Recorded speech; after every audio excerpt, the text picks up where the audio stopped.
இந்த பீரியாடிக் டேபிள்ல ஏன் இந்த பர்டிகுலர் ஆர்டர்ல இந்த எலமெண்ட்ஸ்லாம் அடுக்கி வச்சிருக்காங்க உங்களுக்கு எப்பனா டவுட் வந்திருக்கா? இந்த வீடியோல எக்ஸ்பிளைன் பண்றாங்க. ஸோ இதுக்கு இருக்கலே சிம்பிளஸ்டான ஆட்டம் நம்பர் 1 எடுத்துக்கும். அது என்னன்னா ஹைட்ரஜன். ஏன் ஹைட்ரஜன் நம்பர் 1ல இருக்குன்னா அதுக்கு வெறும் ஒரே ஒரு புரோட்டான், ஒரே ஒரு எலக்ட்ரான், ஒரே ஒரு ஷெல் தான் இருக்கும். ஓகேங்களா? இதான் இருக்கலே ரொம்ப பேசிக் ஆட்டம். ஓகேங்களா? அதனால அது நம்பர் 1ல இருக்கு. இப்போ நம்பர் 2ல இருக்க ஹீலியம் எடுத்தீங்கன்னா அதுக்கு வந்து 2 புரோட்டான் அப்புறம் 2 எலக்ட்ரான் இருக்கும். ஆனா அந்த ஷெல்லு 2 வரல. ஏன்னா அந்த ஒரு ஷெல்லுன்றது ஒரு ஸ்பேஸ். ஓகேங்களா? அந்த ஒரு ஷெல்லுல மேக்ஸிமம் 2 எலக்ட்ரான் அங்க வைக்க முடியும். ஸோ அதனால எக்ஸ்ட்ரா ஒரு எலக்ட்ரான் வந்துமே அதே ஷெல்லுல அது ஃபிட் ஆயிடுச்சு.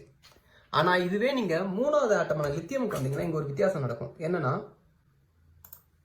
லித்தியம்ல இருக்கிற 3 எலக்ட்ரான்ஸ் வந்து அந்த ஃபர்ஸ்ட் ஷெல்ல ஃபிட் ஆகாது. ஏன்னா அந்த ஃபர்ஸ்ட் ஷெல்லுக்கு மேக்ஸிமம் கெப்பாசிட்டி 2 தான்.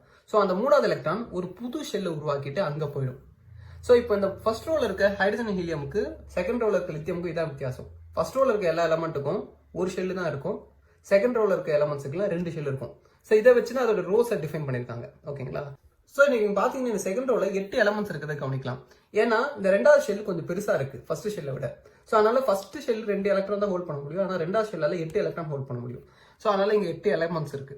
ஸோ இந்த மாதிரி ஒரு ரோ இன்க்ரீஸ் பண்ண அதுக்கு ஒரு ஷெல் இன்க்ரீஸ் ஆகும். அதுமாதிரி காலத்துல நீங்க இந்த ரைட் பக்கம் போனீங்கன்னா ஒரு எலக்ட்ரான் இன்க்ரீஸ் ஆகும். ஸோ இதை